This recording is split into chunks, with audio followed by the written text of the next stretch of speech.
In this video, I have taken a problem from the Vector Mechanics for Engineers, Statics and Dynamics by Beer and Johnston. This problem is solved graphically in the book. I will try to solve this problem analytically. This problem, a barge is pulled. This is a barge which is pulled by two tugboats A and B. If the resultant of the forces exerted by the tugboats is 5 kilonewton force directed along the axis of the barge, we have to determine the tension in each of the ropes, knowing that alpha is equal to 45 degree, and in second case we have to determine the value of alpha for which the tension in rope 2 is minimum. So first let's take this first problem A. First step is to draw x and y axis and show the forces. So one force is this P1, which is acting at the angle of 30 degree from this x-axis. This 30 degree is given. Second force is P2. This angle is, in first case it is given 45 degrees, so this is 45 degree. Now resultant of these two forces is a force 5 kilonewton which is acting towards this direction. In this type of cases, I already explained, we have two equations, summation fx equal to rx and summation fy equal to ry. Using those two equations, we can determine any two unknown quantities. Here we have to determine two component forces, magnitude of two component forces P1 and P2. Their directions are already given, only magnitude of these two component forces we need to calculate.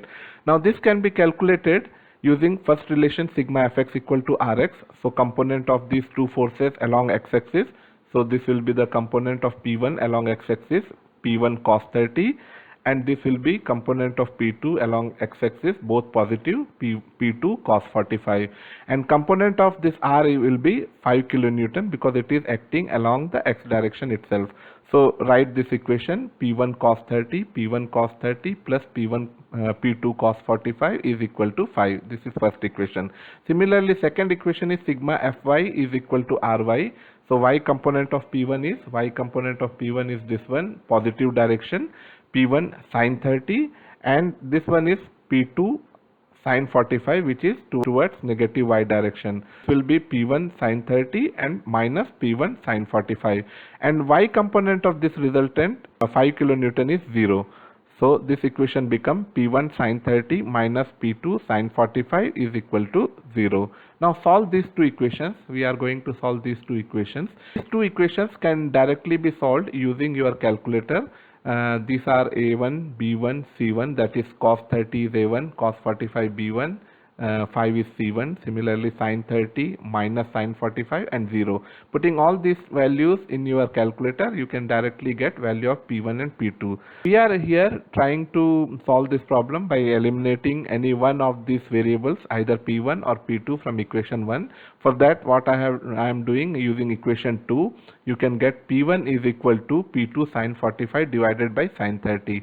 So I have taken P2 sin 45 here and divided by sin 30, then you will get 1.41 P2. Now put this value of 1.41 P2 here in place of P1. So P1 get eliminated. So I have using this value, P1 is equal to 1.41 P2. So 1.41 P2 cos 30 plus P2 cos 45 is equal to 5. So only one variable is here, P2. So take it out and you can solve this.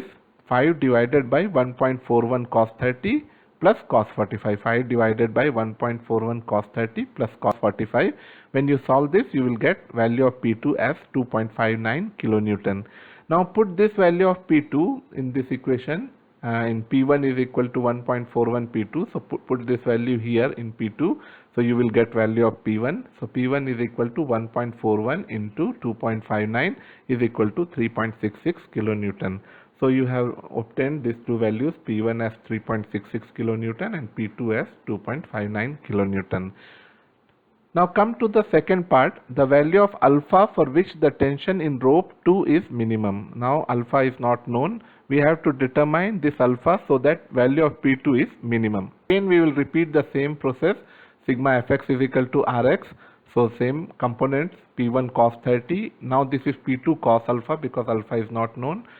Is equal to 5, and second equation is sigma fy is equal to ry. That means similarly P1 sin 30 minus P2 sin alpha P1 sin 30 minus P2 sin alpha, alpha is not known, is equal to 0. From these two equations, again we'll eliminate here P1. For eliminating P1, I used the second equation. From second equation, I got P1 is equal to P2 sin alpha upon sin 30.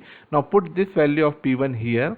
So you will get P2 sin alpha. So this is in place of P1. I have written this entire term P2 sin alpha upon sin 30. Then it is cos 30. P2 cos alpha is equal to 5. Now cos 30 by sin 30 is cot 30. Calculate that value. So you will get that value as 1.73. So P2 here, P2 here. Now P2, take P2 common. So you get this term sin alpha into 1.73 plus cos alpha is equal to 5. Now we need minimum value of P2. We need minimum value of P2, but you can see that multiplication of P2 and this expression in bracket is equal to a constant value. Now multiplication of these two is a constant. So if you want minimum value of P2, that means you need maximum value of this expression, that is sin alpha into 1.73 plus cos alpha. To get this value sin alpha into 1.73 plus cos alpha to be maximum, we know how to calculate maxima minima. The only variable here is alpha, so differentiate this entire expression, this sin alpha into 1.73 in plus cos alpha by with respect to alpha. So d alpha is equal to 0. By this you will get the condition for which this term will be maximum or minimum. So after differentiating, you get this sin alpha as cos alpha and cos alpha as minus sin alpha equal to 0.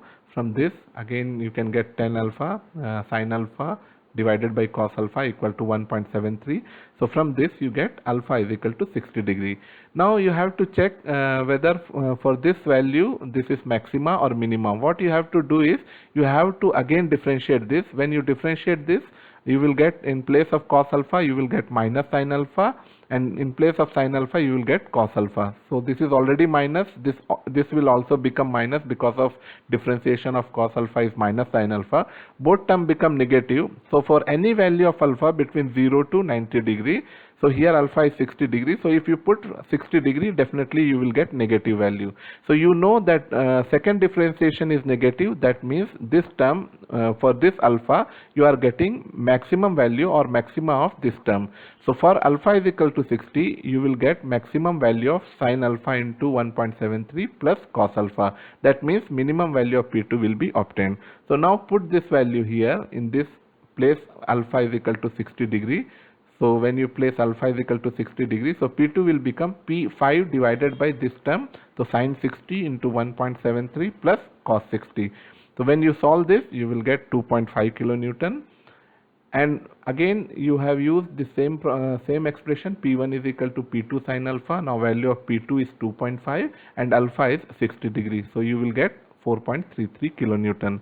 In this way you can determine three values: alpha is equal to 60 degree, P1 is equal to 4.33 and P2 is equal to 2.5 kilonewton. This is the minimum possible value that need to be applied here by C if alpha is 60 degree. For any other angle, value of P2 will be more than 2.5 kilonewton.